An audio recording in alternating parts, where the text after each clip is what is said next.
తమిళనాట సంగీతం, సాహిత్యం, నృత్యం, శిల్పకళ, దేవాలయాల నిర్మాణం ఇలా ఏ అంశానికి సంబంధించిన విషయమైనా చోళరాజుల ప్రస్తావన రాకుండా లేకుండా ప్రస్తావించడం సాధ్యపడదు. అంతగా వాళ్లు తమ పాలనా కాలాన్ని ప్రభావితం చేశారు. ఆధ్యాత్మిక పరంగా, చారిత్రక పరంగా, ఇంకా కళల పరంగా తమ గురించి భవిష్యత్తు తరాల వారు మాట్లాడుకునేలా చేశారు. అందుకు నిదర్శనంగా నిలిచిన గంగైకొండ చోళపురం ఈ వారం దివ్యక్షేత్రం.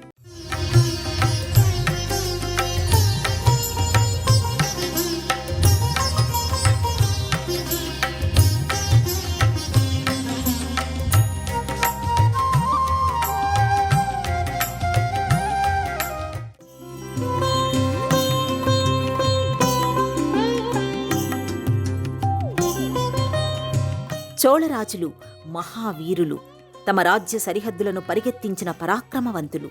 ఆ రాజులు ఎంతటి ధైర్య సాహసాలను కలిగి ఉండేవారో అంతటి భక్తి శ్రద్ధలను కలిగి ఉండేవారు. ఆలయ ముఖద్వారమే ఆధ్యాత్మిక ప్రపంచాన్ని పరిచయం చేయగలదని వాళ్లు భావించారు. భగవంతుడి సన్నిధిలో అడుగుపెట్టిన వారే ఆయన అడుగుజాడల దిశగా అన్వేషణ కొనసాగించగలరని ఆశించారు. సింహాసనంతో పాటు భక్తిని కూడా వారసత్వంగా పొందుతూ వచ్చిన చోళరాజులు అనేక ఆలయాలను నిర్మించారు. అలా చోళరాజుల కాలంలో నిర్మితమైన ఆలయాలలో గంగైకొండ చోళపురం ఒకటిగా కనిపిస్తుంది. ఇది తమిళనాడు రాష్ట్రం అరియలూరు జిల్లా జయంకొండ సమీపంలో విలసిల్లుతోంది.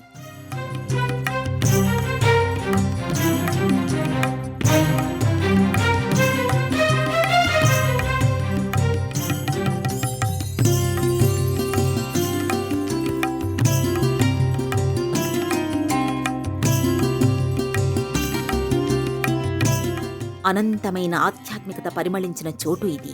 అజరామరమైన చరిత్ర పల్లవించిన చోటు ఇది. ఎంతోమంది చోళవీరులు ప్రభవించిన నేల ఇది. మరెంతోమంది మహాభక్తుల కీర్తనలు ప్రవహించిన ప్రదేశం ఇది. అలాంటి ఈ క్షేత్రంలో పూజలు అందుకుంటున్నది సాక్షాత్తు ఆ సర్వేశ్వరుడే, విశ్వమంతటా విస్తరించిన ఆ బృహదీశ్వరుడే. పరమేశ్వరుడు పరిపూర్ణుడు. విశ్వమంతటా వ్యాపించిన విశ్వనాథుడికి ఒక ఆకారమంటూ ఉండదు. అరూపమనబడే లింగరూపంలో ఆయన అనేక క్షేత్రాలలో పూజలు అందుకుంటున్నాడు. ఆదిదేవుణ్ణి చోళరాజులు తమ ఇలవేల్పుగా భావించి ఆరాధించారు. తమ కోటల కంటే విశాలంగా, తమ అంతఃపురాల కంటే అందంగా, తమ రాజరికాల కంటే వైభవంగా ఆ స్వామికి ఆలయాలను నిర్మించారు. అందువల్లనే కోటలను కాలం కమ్మేసినా ఆలయాలు అదృశ్యం కాకుండా నేటికీ నిలిచే ఉన్నాయి. ప్రకృతి వైపరీత్యాలను గెలిచే ఉన్నాయి.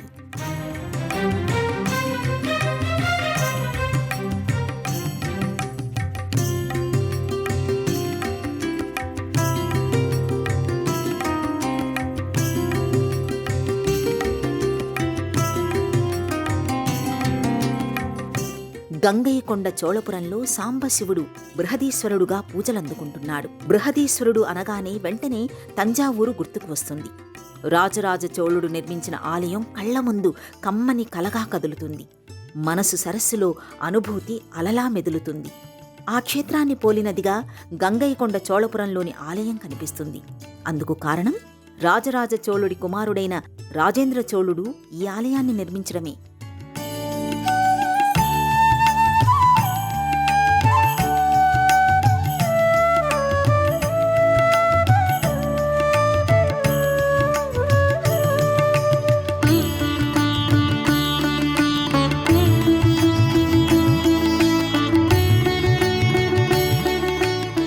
రాజేంద్ర చోళుడి పేరు చెబితే సింహాలకు నిద్రపట్టేది కాదని చెబుతుంటారు.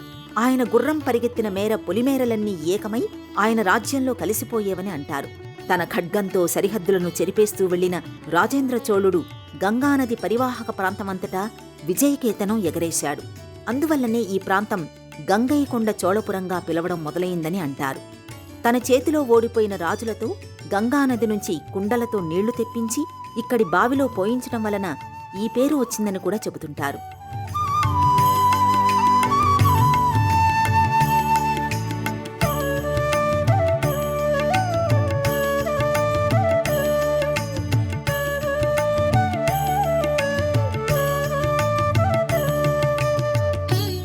పాలరాజవంశంపై విజయాన్ని సాధించినందుకు గుర్తుగా రాజేంద్ర చోళుడు ఈ ఆలయాన్ని నిర్మించాడని చరిత్ర చెబుతోంది.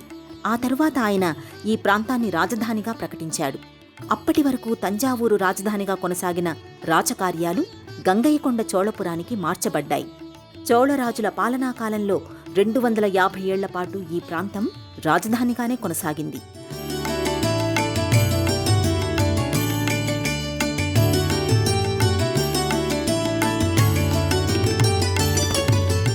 ఆ కాలంలో మరెన్నో దేవాలయాలు ఈ ప్రాంతంలో నిర్మించారనడానికి నిదర్శనంగా ఆ తరువాత కాలంలో ఎన్నో శిథిల నిర్మాణాలు బయటపడ్డాయి.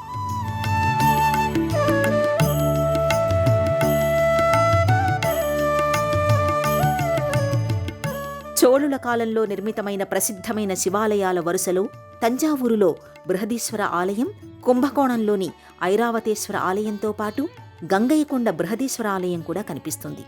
తన తండ్రి తంజావూరులో నిర్మించిన బృహదీశ్వర ఆలయాన్ని పోలిన ఆలయాన్ని నిర్మించాలనే రాజేంద్ర చోళ ఆలోచనకి ప్రతిరూపమే ఈ ఆధ్యాత్మిక వైభవం.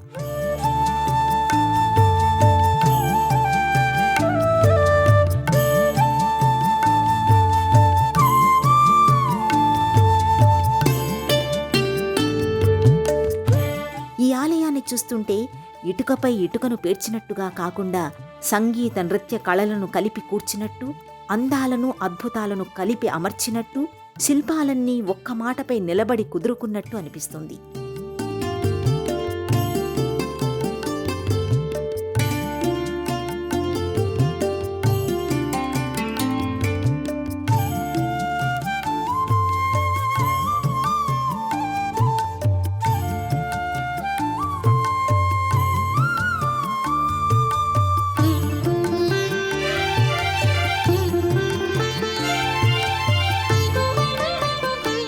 ఇక్కడి బృహదీశ్వర ఆలయం చుట్టుపక్కల పరిసరాలను గమనిస్తే ఒకప్పుడు ఇది ఆలయాల నగరమనే విషయం అర్థమైపోతుంది.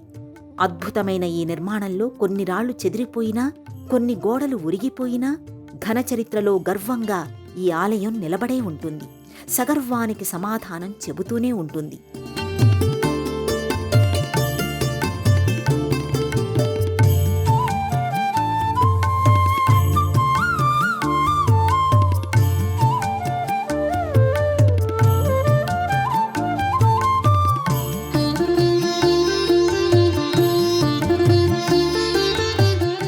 ఆలయ విమాన గోపురం, ధ్వజస్తంభం చూస్తే ఈ రెండూ పోటీ పడుతూ పెరుగుతున్నాయేమో అనిపిస్తుంది. ఆనాటి చరిత్రను ఆలపిస్తున్నాయేమో అనే ఆలోచన కలుగుతుంది.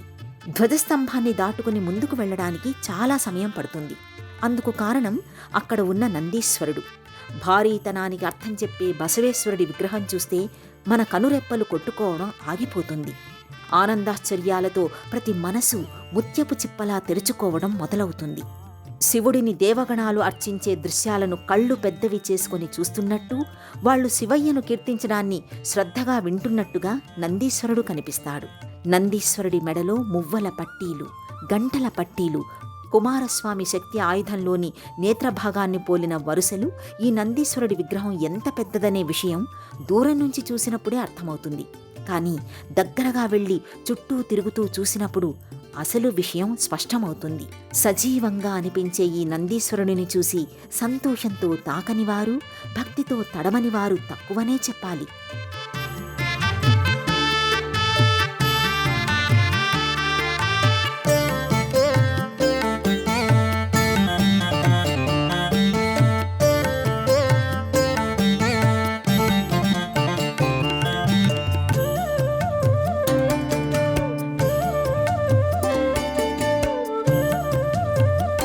బృహదీశ్వర స్వామి ప్రధానమైన ఆలయ ప్రాకారానికి చేరుకోవడానికి 2 ద్వారాలను దాటుకుని వెళ్లవలసి ఉంటుంది. ఈ 2 ద్వారాలు కూడా ఒకప్పుడు భారీ నిర్మాణాలుగానే ఉండొచ్చు. కానీ ఇప్పుడు పైకప్పు లేకుండా స్తంభాల ద్వారా మాత్రమే ఆనాటి ఆనవాళ్లు కనిపిస్తూ ఉంటాయి. ప్రతి ద్వారానికి ఇరువైపులా ద్వారపాలకులు కనిపిస్తూ ఉంటారు. ఆ ద్వారాలను దాటుకుని వెళితే ప్రధానమైన ఆలయం కనిపిస్తుంది. ప్రధానమైన ఆలయాన్ని చూసిన తరువాత ఆశ్చర్యపోనివారు అరుదనే చెప్పాలి. సువిశాలమైన ప్రదేశంలో ఎత్తైన వేదికపై ఈ ఆలయం నిర్మితమయ్యింది.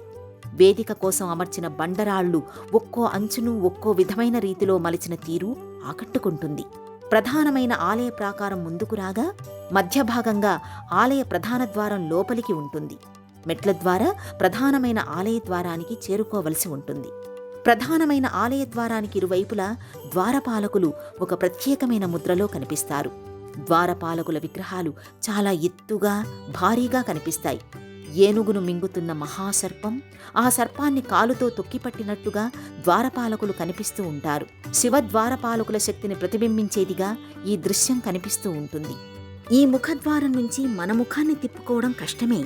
ఇది కళాహృదయం కలిగిన వారి ఆకలి దప్పికలను తీర్చే వాకిలిగా కనిపిస్తుంది.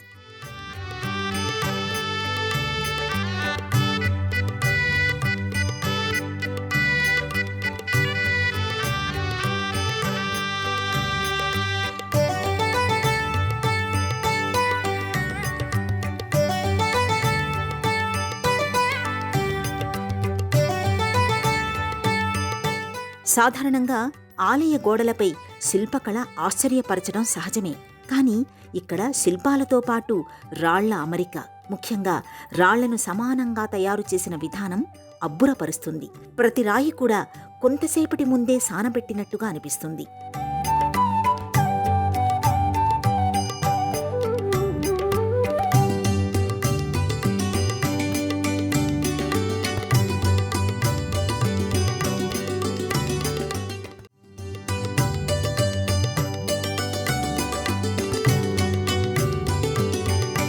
ప్రధానమైన ఆలయంలోకి అడుగుపెడితే శివలోకానికి సమీపంగా వచ్చేసిన భావన కలుగుతుంది. పొడవైన ముఖమంటపం, శివలీలా విశేషాలను చెబుతున్నట్టుగా కనిపించే అనేక స్తంభాలు విస్మయానికి గురిచేస్తాయి. ఆలయం లోపలి గోడలు, శిల్పాలు, స్తంభాలను చూస్తూ మనలను మనం మరిచిపోతాం, మనసుని సైతం గెలిచిపోతాం. ఆ బృహదీశ్వరుడే అనేక శిల్ప స్వరూపాలుగా మారిపోయాడా, లేదంటే అనేక మంది శిల్పకారులుగా మారిపోయి తన మూర్తులను తానే ఆవిష్కరించుకున్నాడా అనే ఒక సందేహం కలుగుతుంది. ఇదెక్కడి నాణ్యత, ఇవెక్కడి నగిషీలు, ఆధునిక కాలంలోనూ కనిపించని రాతి అల్లికలు, రాజేంద్ర చోళుడి ఘనతను చాటే ఖ్యాతి మాలికలు.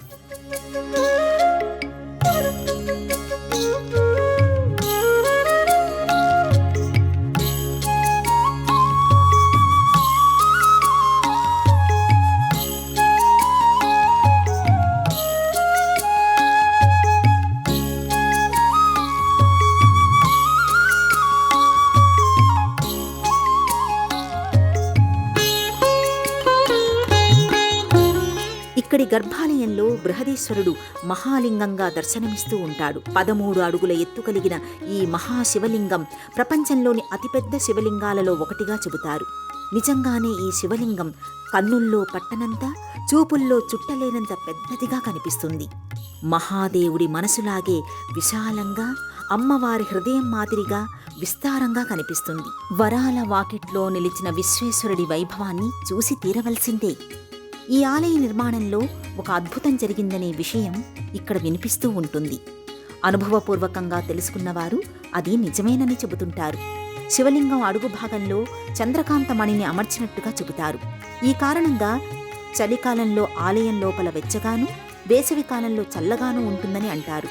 ఇది ఆనాటి నిర్మాణ నైపుణ్యాన్ని చాటి చెబుతుంది.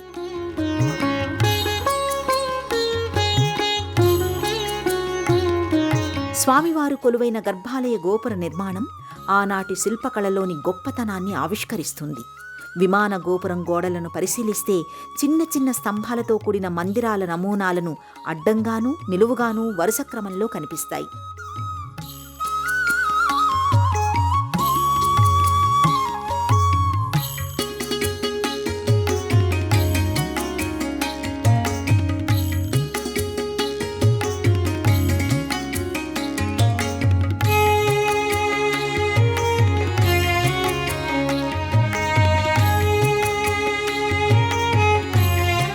ఇక్కడ ప్రతి మందిరం ద్వారంలో ఒక ప్రతిమ దర్శనమిస్తుంది.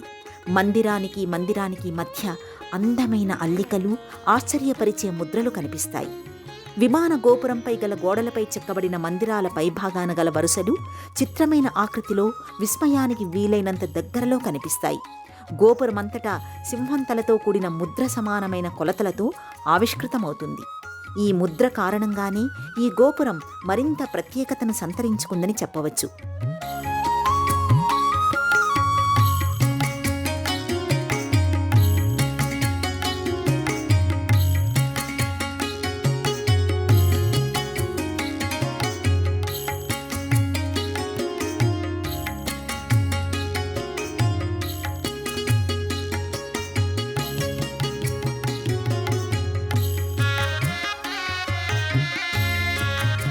పైభాగం నుంచి చూస్తే విమాన గోపురం శ్రీచక్ర మేరులా కనిపించడం విశేషం.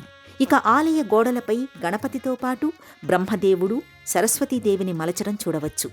సరస్వతీదేవి పద్మాసని అయి రుద్రాక్షమాలను ధరించి జ్ఞానాన్ని బోధిస్తున్నట్టుగా కనిపిస్తుంది. అమ్మవారి కిరీటం, మెడలోని హారం ఆనాటి శిల్పకారుల పనితనానికి అద్దం పడుతుంది. మకర తోరణంతో సహా ఈ మూర్తిని మలచిన విధానం ఆశ్చర్యపరుస్తుంది.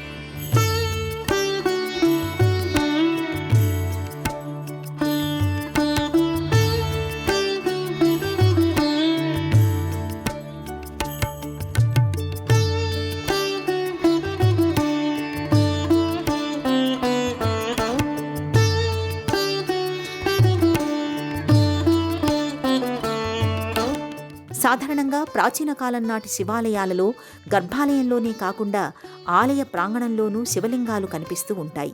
కానీ ఇక్కడి ఆలయ గోడలపై శివపార్వతులు మూర్తి రూపంగా అనేక భంగిమలలో కలిసి కనిపిస్తూ ఉంటారు. అలాగే వేరుగాను తేజస్సును వెదజల్లుతుంటారు. ఇక్కడ నందీశ్వరుడి తలపై చెయ్యి పెట్టి నుంచున్న అర్ధనారీశ్వర రూపాన్ని చూస్తుంటే ప్రత్యక్షంగా వారి సాక్షాత్కారం లభించినట్టుగా అలా చూస్తుండిపోతాం అంతే. సూర్యచంద్రులను నేత్రాలుగా కలిగినవాడు ఆ దేవదేవుడు. నింగి నుంచి దూకిన గంగను తన జటాజూటంలో బంధించి అదుపు చేసినవాడు ఆ సర్వేశ్వరుడు. యముడిని సైతం శాసించువాడు, గ్రహాలను ఆదేశించేవాడు, దిక్కులన్నింటికీ దిక్కై ఉన్నవాడు ఆ నీలకంఠుడు. అలాంటి ఆ స్వామి ఇక్కడి గోడలపై అనేక భంగిమలలో కనిపిస్తాడు. జ్ఞానామృత ధారలను కురిపించే దక్షిణామూర్తిగాను మనసు తెరపై నిలిచిపోతాడు. ఇక్కడ కేవలం శివపార్వతుల మూర్తులు మాత్రమే కాకుండా శ్రీ మహావిష్ణువు, లక్ష్మీదేవి, వరాహస్వామి మూర్తులు కూడా కనిపిస్తాయి.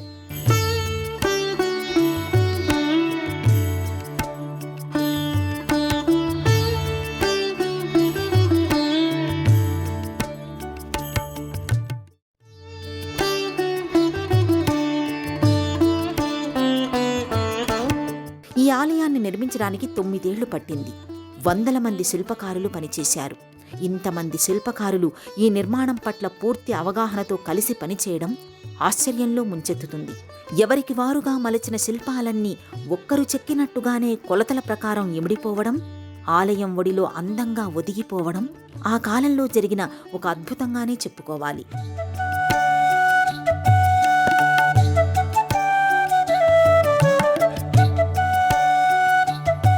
ఇక ఇక్కడ ఈ ఆలయాన్ని నిర్మించిన రాజేంద్ర చోళుడి శిల్పాన్ని కూడా మనం చూడవచ్చు. శివపార్వతుల సన్నిధిలో వారికి నమస్కరిస్తూ రాజేంద్ర చోళుడు కూర్చుంటే స్వామి అతనికి తలపాగా చుడుతూ ఉండటం కనిపిస్తుంది. స్వామివారు, అమ్మవారు ధరించిన ఆభరణాలను మలిచిన తీరు చూస్తే ఔరా అనుకోకుండా ఉండలేం. సదాశివుడు ఇక్కడ త్రిశూలంతో కాకుండా గొడ్డలిని పోలిన ఆయుధంతో కనిపిస్తూ ఉండటం విశేషం. ఆలయ ప్రాంగణంలో ఒకవైపున దుర్గాదేవి అమ్మవారి ఆలయం, మరోవైపున గణపతి ఆలయం కనిపిస్తాయి. వీటిని ఉపాలయాలుగా చెప్పుకోవచ్చు. ఇక ఇదే ప్రాంగణంలో సింహం ప్రతిమ ఒకటి భారీ నిర్మాణంగా కనిపిస్తూ ఉంటుంది. ఒక దిగుడు బావి పైభాగంలో ఈ సింహం విగ్రహాన్ని నిలిపారు. సింహం ముందు కాళ్ల మధ్యలో నుంచి ఈ బావిలోకి దిగడానికి మెట్లు ఉన్నాయి. ఈ సింహం తలను పోలిన ముద్రనే ఈ ఆలయం అంతటా కనిపిస్తూ ఉంటుంది.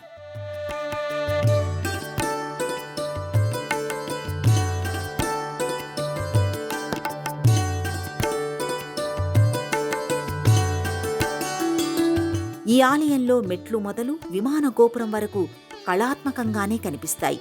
రాళ్ల అమరిక, శిల్పాల ఆవిష్కరణ, ఆధునిక కాలానికి అందని రాతి అల్లికలు మాత్రమే కాదు, శాసనాలు కూడా చాలా స్పష్టంగా కనిపిస్తూ ఉంటాయి.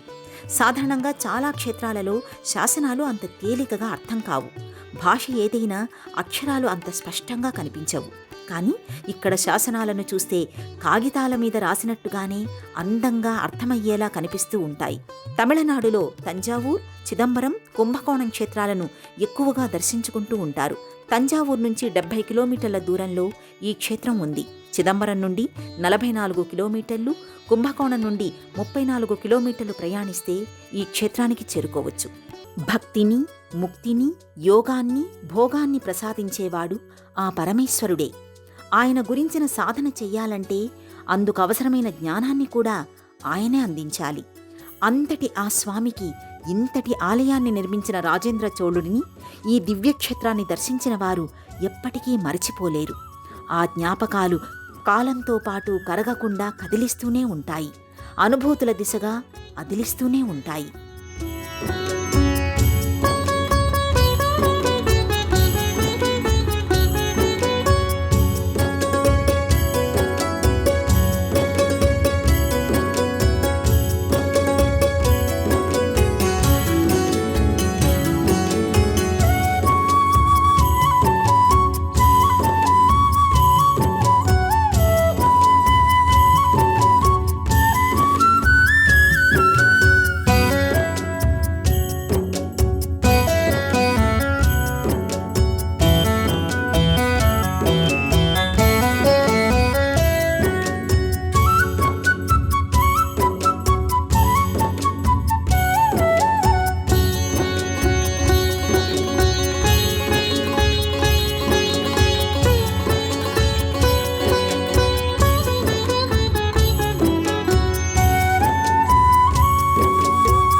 ఈ కార్యక్రమాన్ని తిరిగి చూడాలనుకుంటే www.youtube.com/@ETV Life Spiritual లో చూడవచ్చు.